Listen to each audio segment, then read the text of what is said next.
Jeep को gate में ले जाने की बजाय मैं तेजी से गुजर गया। रास्ते में मुझे कैप्टन वर्मा के मिलने का अंदेशा था और ऐसा ही हुआ। अभी मैं एक फरलांग भी नहीं गया था कि सामने से कैप्टन वर्मा की जीप आती दिखाई दी। मैं उससे बात किए बगैर निकलना नहीं चाहता था। ऐसी सूरत में उसका शक यकीन में बदल जाता और सारी मिलिट्री मेरे ताक़ुब में निकल खड़ी होती। मैंने जीप रोक दी। कैप्टन वर्मा जीप से उतरा और बोला, सर कंप्लेंट रजिस्टर करवा दी है, सब ठीक हो जाएगा, मगर आप कहाँ जा रहे हैं? मैंने कंधे उचकाकर मुस्कुराने की कोशिश करते हुए आंख मारी। मैं एक प्राइवेट काम से जा रहा हूँ, अभी आ जाऊंगा। जवाबन कैप्टन वर्मा बिल्कुल नहीं मुस्कुराया। उसका चेहरा वैसे ही संजीदा रहा। कहने लगा, ओके सर। मैंने कहा, मैं अभी वापस आ रहा हूँ कैप्टन, डोंट वरी। ये कहकर मैं जीप लेकर आगे निकल गया। मैंने आईने में देखा कि कैप्टन वर्मा अपनी जीप के पास खड़ा मेरी जीप को देख रहा था, लेकिन अब मुझे कोई परवाह नहीं थी। मैं जो काम करने आया था वो काम कर चुका था। अब सिर्फ मुझे एक हौलनाक धमाके का इंतजार था। ये कुदरती बात थी कि धमाके के बाद छावनी के सबसे बड़ी तोप के परखचे उड़ जाते और वहां अफरा तफरी मच जाती। कैप्टन वर्मा को यकीन हो जाता कि मैं ही वो एजेंट या तखरीबकार था जिसने तोप को पेंसिल बम से उड़ा दिया है। उसी वक्त पठानकोट और अमृतसर की मिलिट्री पुलिस को खबरदार कर दिया जाता कि एक पाकिस्तानी जासूस मेजर की वर्दी में मफरूर है, उसे फौरन गिरफ्तार किया जाए या गोली मार दी जाए। बम फटने में पौन घंटा रह गया था। मेरी जीप शहर में दाखिल हो गई थी। मैं सीधा स्टेशन पहुंचा। मालूम हुआ कि 2 घंटे से पहले कोई गाड़ी अमृतसर नहीं जा रही। मैं फौजी जीप में अमृतसर तक सफर करने का खतरा मोल नहीं ले सकता था। मुझे अपनी वर्दी भी तब्दील करके आम कपड़े पहनने थे। मेरे पास सिवाय चंद 100 रुपयों के कुछ भी नहीं था। मैंने सोचा कि कहीं से सिविलियन कपड़े हासिल किए जाएं। मैं शहर के फैशनेबल बाजार में पहुंच गया। जीप खड़ी करके मैं एक रेडीमेड कपड़ों की दुकान में घुस गया। एक फौजी अफसर को देखकर सेल्समैन फौरन मेरी तरफ लपके। मैं अपने हवास को बड़ी मुश्किल से काबू किए हुए था। मैं अपने लिए गर्म पतलून और जैकेट वगैरह पसंद करने लगा। दुकान में दीवार पर क्लॉक लगा हुआ था। बम के धमाके में 40 मिनट बाकी रह गए थे। मैंने एक छोटे से कमरे में जाकर वर्दी उतारी और नए कपड़े पहन लिए। गले में एक मफलर भी लपेट लिया। बाहर आकर मैंने दुकानदार से कहा, प्लीज मेरी वर्दी पैक कर दें। दरअसल मैं एक खास मिशन पर हूँ और आपको मालूम है कि आजकल हालात कैसे हैं। दुकानदार हाथ जोड़कर बोला, जी हाँ महाराज, भगवान आपकी रक्षा करे। उसने फौरन वर्दी पैक करवा दी। मैंने बिल अदा किया और दुकान से बाहर आया। जीप बाजार में एक तरफ खड़ी थी। अब एक और मुसीबत थी। सादा कपड़ों में अगर जीप लेकर चला तो मिलिट्री पुलिस वाले किसी भी जगह मुझे चेक कर सकते थे। मैंने सोचा इस बाजार से तो निकलूं। मैं जीप में सवार होकर बाजार से निकल आया। बाजारों के रश में से रेलवे स्टेशन के अकब में एक वीरान जगह पर पहुंच गया। ये एक कच्ची सड़क थी। आगे कहीं कहीं सरसों के पीले खेत दोपहर की धूप से चमक रहे थे। मैंने घड़ी देखी, सिर्फ 7 मिनट बाकी रह गए थे। मैं जीप से उतरकर एक ऊंची जगह से छावनी की तरफ देखने लगा। जहां से छावनी काफी फासले पर नशेब में थी। उधर दरख्तों के झुंड थे और मुझे छावनी की बैरक्स दिखाई नहीं दे रही थी, लेकिन मेरी आंखें उस समत लगी हुई थी। मैं बार बार कलाई पर बंधी हुई घड़ी देख रहा था। दूसरा घंटा पूरा हो गया था। मेरी घड़ी की सुई उस मकाम पर पहुंच गई थी जिसके हिसाब से पेंसिल बमों को फट जाना चाहिए था, मगर छावनी की तरफ खामोशी छाई हुई थी। मैं परेशान हो गया। अगर बम न फटे तो मैं सारी जिंदगी दूसरी कोशिश न कर सकूंगा। उसके साथ ही जिस टीले पर मैं खड़ा था वो यूं लरज गया जैसे जलजला आ गया हो। उसके साथ ही बेशुमार परिंदों को दरख्तों से उड़ाकर फजा में बुलंद होते देखा। उसके बाद एक और धमाका हुआ। पहला धमाका बड़ी तोप में दोनों ताकतवर तरीन पेंसिल बमों के फटने का था और दूसरा शायद धमाका वहां पर रखे गोला बारूद के फटने से पैदा हुआ था। छावनी की तरफ से अब स्याह रंग का धुएं का एक बहुत बड़ा मरगूला उठकर आसमान की तरफ बुलंद हो रहा था। मैंने फर्त मुसर्रत से मुट्ठियां भींच कर लहराई, मगर साथ ही इस एहसास ने अपनी लपेट में ले लिया कि मेरा पाकिस्तानी जासूस होना साबित हो चुका है और छावनी की फौज मेरी तलाश में निकल चुकी होगी। पठानकोट, अमृतसर और जालंधर शहर में मेरे बारे में तारें दे दी गई होंगी। उनके पास मेरी तस्वीर नहीं थी, मगर मेरा हुलिया बता दिया गया होगा। मेरी तस्वीर मेरे मिलिट्री आईडी कार्ड पर लगी हुई थी। मैं भागता हुआ टीले से उतरकर जीप के पास आया। लिफाफे में से वर्दी निकालकर उसमें से अपना आईडी कार्ड निकाला और टुकड़े टुकड़े कर दिया। जीप को वहीं छोड़ा और सड़क से हटकर खेतों में चलने लगा। मेरी जेब में 2-250 रुपए थे। उसके अलावा मेरे पास कुछ भी नहीं था। मेरा इरादा था जिस कदर जल्दी हो सके वीरान और उजाड़ इलाकों से गुजरता हुआ बटाला में इमाम मस्जिद के पास पहुंच जाऊं। ये कोई आसान काम नहीं था। फौज, पुलिस और सीआईडी चौकस हो चुकी थी। मैं अपना हुलिया तब्दील नहीं कर सकता था सिवाय इसके कि शेव न करूं। मगर बटाले पहुंचते पहुंचते मेरी दाढ़ी कितनी बढ़ सकती थी। मैं सोचता हुआ आगे बढ़ता रहा। दिल में यही ख्याल था कि बटाला पहुंचकर अगर इमाम साहब ने मुझे अपने पास कुछ दिनों के लिए पनाह दे दी तो वहां से भेस बदल कर अमृतसर जाकर करौंदिया से मिलूंगा और उसकी मदद से इंडियन बॉर्डर क्रॉस करके पाकिस्तान निकल जाऊंगा। मेरा मिशन खत्म हो चुका था। जिस अज़्म को मैं दिल में लेकर लाहौर से तन्हा रज़ाकाराना तौर पर निकला था वो पाया तकमील को पहुंच चुका था। अगरचे मेरी जिंदगी अभी तक मौत की शंगलाख वादियों में घिरी हुई थी। मैं खामोशी से दरख्तों के नीचे से होकर चला जा रहा था। कुछ फासले पर एक हिंदू किसान कंबल की बुक्कल मारे खेत में हल चला रहा था। मैं आगे बढ़ता गया।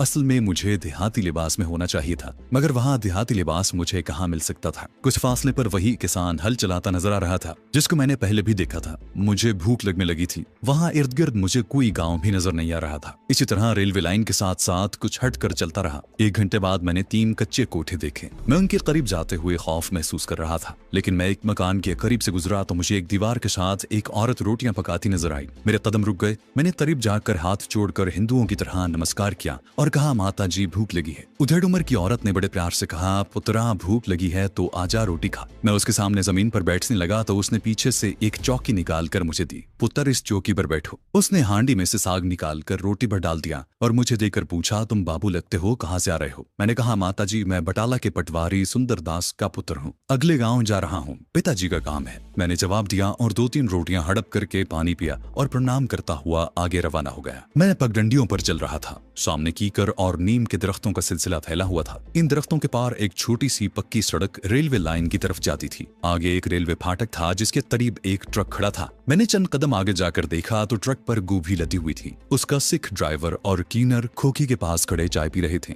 मैंने सोचा, अगर ये ट्रक बटाला जा रहा हो तो मैं इसमें सवार होने की कोशिश करूंगा। मैं ट्रक के करीब आ गया। सिख ड्राइवर खोखे वाले से बातें कर रहा था। मैंने क्लीनर से पूछा कि ये ट्रक कहाँ जा रहा है। सिख ड्राइवर ने मेरी तरफ देखा और पूछा, तुम कहाँ जाओगे महाशय जी? मैंने कहा, गाड़ी निकल गई है, मुझे बटाला जाना है, अगली गाड़ी शाम को जाएगी, साथ ले चलो तो मैं तुम्हें किराया दे दूंगा। सिख ने हंसकर कहा, किराए की क्या जरूरत है, तुम ऊपर चढ़कर बैठ सकते हो तो बैठ जाओ। मैंने कहा, धन्यवाद सरदार जी, और लटकी हुई रस्सी थामकर ट्रक पर चढ़ गया। गोभी के फूलों में जगह बनाई और घुटने सीने से लगाकर बैठ गया। सिख ड्राइवर ने खोखे वाले से कहा, करतारे अब चलता हूँ, वापसी शाम को होगी, राम राम। ट्रक रवाना हो गया। ये एक जैली सड़क थी और उसकी हालत भी काफी खस्ता थी। मैंने गोभी के फूलों में मजीद जगह बना ली और चुप कर बैठ गया। अब बाहर से मुझे कोई नहीं देख सकता था। ट्रक काफी रफ्तार से जा रहा था। ट्रक के किनारे 2-3 कस्बे आकर गुजर गए। भारतीय पंजाब का मैदानी इलाका शुरू हो चुका था। मैं गोभी के फूलों के ऊपर से सर निकाल कर देख रहा था। सड़क के दोनों जानिब शीशम के दरख्त पीछे को भागते जा रहे थे। उस जैली सड़क पर इतना खतरा नहीं था, लेकिन बटाला में दाखिल होते वक्त पुलिस से वास्ता पड़ सकता था। इसलिए सोचा बटाला आने से पहले ही किसी जगह उतर जाऊं।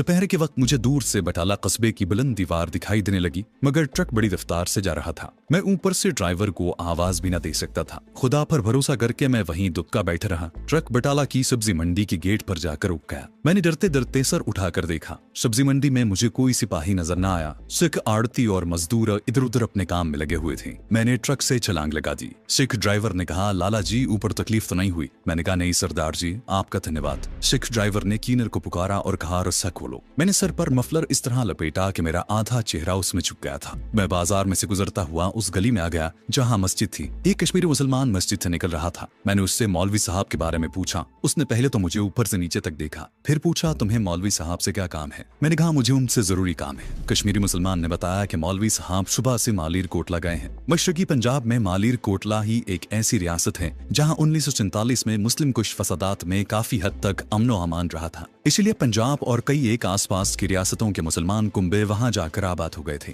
चुनाचे आज भी भारतीय पंजाब के मालीर कोटला शहर में पंजाबी आबाद हैं और उनकी मस्जिदों में नमाज पढ़ने के मनाजिर अक्सर जालंधर टेलीविजन पर दिखाए जाते हैं। मौलवी साहब के मालीर कोटला चले जाने की खबर मेरे लिए सदमे का बायस थी। मुझे अचानक शदीद और पुरखतर तन्हाई का एहसास हुआ। अब मैं बटाला में बिल्कुल अकेला था। वहाँ कोई होटल नहीं था और वहां से बजरिया रेल या बस अमृतसर शहर जाना भी खतरनाक था। रेलवे स्टेशन या बस स्टैंड पर पकड़े जाने का खदशा था। मुझे परेशान देखकर कश्मीरी मुसलमान ने पूछा, लाला जी तुम कहां से आए हो? मैंने उसकी तरफ देखा और कहा, मैं भी मालीर कोटला से आ रहा हूँ, पंजाबी हिंदू हूँ। मौलवी साहब के लिए एक जरूरी पैगाम लाया था। अब मेरा यहाँ कोई जानने वाला भी नहीं है। कश्मीरी मुसलमान बोला, तुम मेरे डेरे पर आ जाओ और रात गुजार कर सुबह वापस चले जाना। जी तो बहुत चाहा, मगर अक्ल रोक रही थी, इसलिए बेहतर यही था कि अंधेरा होने का इंतजार किया जाए। फिर जो बटाला से आखिरी बस या ट्रक अमृतसर की तरफ जा रहा हो उसमें बैठ जाऊं। हो सकता है कि रात को चेकिंग से बच जाऊं। मैंने इसी अंदाज में अमल करने का फैसला कर लिया और कश्मीरी मुसलमान से कहा, आपका धन्यवाद, मैं रेलवे स्टेशन जाता हूं।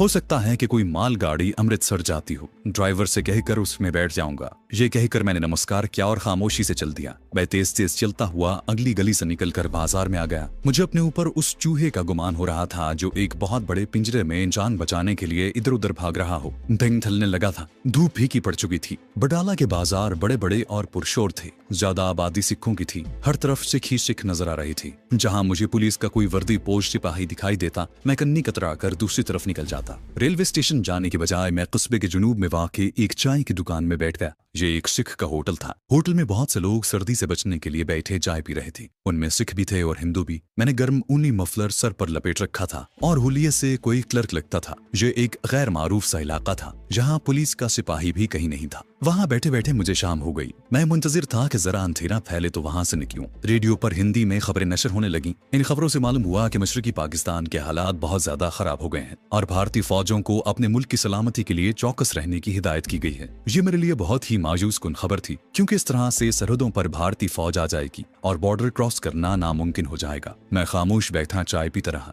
अब जल्द से जल्द करौंडिया से मिलना जरूरी हो गया था। अंधेरा गहरा हो गया तो मैं होटल से बाहर आ गया और बस स्टैंड की तरफ चलने लगा। बस स्टैंड पर काफी रश था। एक बस भर चुकी थी। मुझे भी उसी बस में जगह मिल गई। बस अमृतसर की तरफ रवाना हो गई। बस स्टैंड पर कोई पुलिस का सिपाही नहीं था और मैंने खुदा का शुक्र अदा किया। दूर से अमृतसर की रोशनियां झिलमिलाती नजर आना शुरू हो गईं। बस अमृतसर शहर के रामबाग के चौक वाले बस स्टैंड पर जाकर खड़ी हो गई। मैंने खिड़की से बाहर के माहौल का जायजा लिया। रात हो जाने और सर्दी की वजह से वहाँ कोई सिपाही मौजूद न था। बस से उतरकर मैं रामबाग बाजार की तरफ चल पड़ा। उस इलाके के चप्पे चप्पे से वाकिफ था। अब करौंडिया स्मगलर से सामना होने वाला था, जिसका मैं 5,000 रुपया चोरी करके भागा था। वो मुझे पुलिस के हवाले नहीं करेगा और तशद्दुद भी नहीं करेगा, क्योंकि उसका राज भी मेरे पास महफूज था। मैं उसके होटल के सामने पहुंचा। वो काउंटर पर बैठा कुछ हिसाब लिख रहा था। मुझे देखा तो गुस्से से उसका चेहरा सुबह हो गया। मैंने गूंगे की अदाकारी करते हुए यूं ही आंकी और होटल की सीढ़ियां चढ़ गया। उसने मुझे एक वहां गूंगा भांजा मशहूर किया हुआ था। मैं ऊपर वाले कमरे में जाकर पलंग पर बैठा ही था कि वो आ गया। बेहद गुस्से में था। आते ही उसने दरवाजा बंद कर लिया और मेरी गर्दन दबोच कर बोला, चोर की औलाद, मेरे रुपए चुरा कर कहाँ भाग गया था? मैंने उसका हाथ झटक दिया और पुरएतमाद लहजे में कहा, तुम्हारे लीडर के पास मेरे फेरे के 10,000 रुपए मौजूद हैं। तुम अपने 5,000 रुपए उससे वसूल कर सकते हो। मैं तुम्हें कागज पर लिख दूंगा। वो सामने कुर्सी पर बैठ गया। मगर तुम्हें रुपए चुराने की क्या जरूरत थी? तुम कहाँ फरार हो गए थे? तुम्हारे बारे में किसी को कुछ मालूम नहीं हुआ? मैंने कहा, नहीं, किसी को कुछ मालूम नहीं हुआ। वो बोला, मगर तुम कहाँ भाग गए थे? तुम्हें जहाज से फरार होने की क्या जरूरत थी? क्या तुम अकेले बॉर्डर क्रॉस करना चाहते थे? मैंने कहा, नहीं, मैं एक जरूरी काम से दिल्ली चला गया था। बस इससे ज्यादा मैं तुम्हें कुछ नहीं बता सकता। वो गौर से मेरी तरफ देखने लगा। तुम कोई बात मुझसे छुपा रहे हो। मैं उसे कुछ नहीं बताना चाहता था। वो एक स्मगलर था और पाकिस्तान के खिलाफ गैर कानूनी सरगर्मियों में मुलव्विस था। उसकी जगह कोई दूसरा पाकिस्तानी होता तो शायद मैं उसे सब कुछ बता देता। मैंने कह दिया कि मैं एक जरूरी काम से दिल्ली चला गया था, अब वापस आ गया हूँ। इससे ज्यादा मैं कुछ नहीं बता सकता। वो एक गहरी सांस लेकर खामोश हो गया। फिर बोला, कमबख्त, तूने मेरी रूह फना कर दी थी। मैंने ये दिन कांटों पर गुजारे हैं। हर वक्त गिरफ्तार होने का तड़का लगा रहता था। एक तो तुम ना तजुर्बाकार हो और ऊपर से तुम्हारे पास शिनाख्ती निशान तक नहीं, और सीधे दिल्ली की तरफ निकल गए। तुम्हें मालूम नहीं था कि भारत के सियासी हालात क्या हैं। जगह जगह CID फिर रही है। मैंने उसे बताया कि अब मैं पाकिस्तान जाता हूँ, मुझे बॉर्डर क्रॉस करवा दो। वो भड़क कर बोला, अब तो तेरा बाप भी तुझे बॉर्डर क्रॉस नहीं करवा सकता। बॉर्डर पर फौज आ गई है, हमारा सारा काम ठप होकर रह गया है। मैंने कहा, मुझे किसी खुफिया रास्ते से निकाल दो। वो तंजिया अंदाज में हंस पड़ा, सब खुफिया रास्ते बंद हैं। गोली खानी है तो बॉर्डर पर चले जाओ। अब तुम्हारे लिए यही बेहतर है कि खामोशी से गूंगे बनकर यहीं बैठे रहो। हालात नॉर्मल हो जाएंगे तो तुम्हें पाकिस्तान पहुंचा दूंगा। अभी कोई बड़े से बड़ा स्मगलर भी ये खतरा मोल नहीं ले सकता। वो ठीक कह रहा था। मुझे उम्मीद थी कि करौंडिया मुझे बॉर्डर क्रॉस करवा देगा,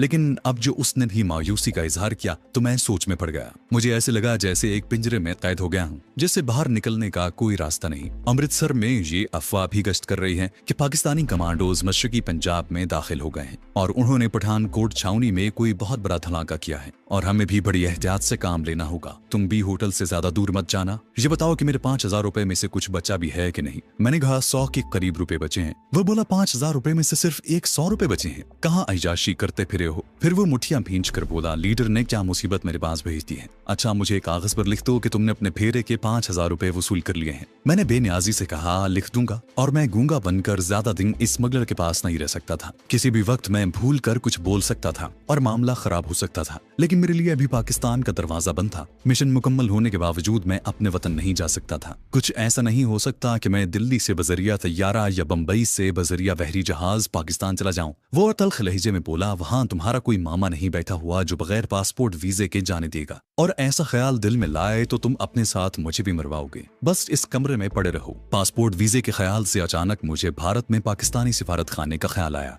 मैं किसी तरह दिल्ली पाकिस्तानी सिफारत खाने पहुंचकर अपने मुल्क के सफीर से बात करूं और उसे अपनी कारगुजारी सुना दूं तो वो मेरी जरूर मदद करेगा और मुझे पाकिस्तान पहुंचा देगा। मेरे दिल में उम्मीद की एक किरण रोशन हो गई थी। मैंने अमृतसर से जाकर पाकिस्तानी सफीर से मुलाकात करने का फैसला कर लिया। मैंने करोड़िया को मुतमईन करने के लिए कहा कि ठीक है, तुम जैसा कहोगे वैसा ही करूंगा। जब तक हालात ठीक नहीं हो जाते मैं इस होटल से बाहर नहीं जाऊंगा।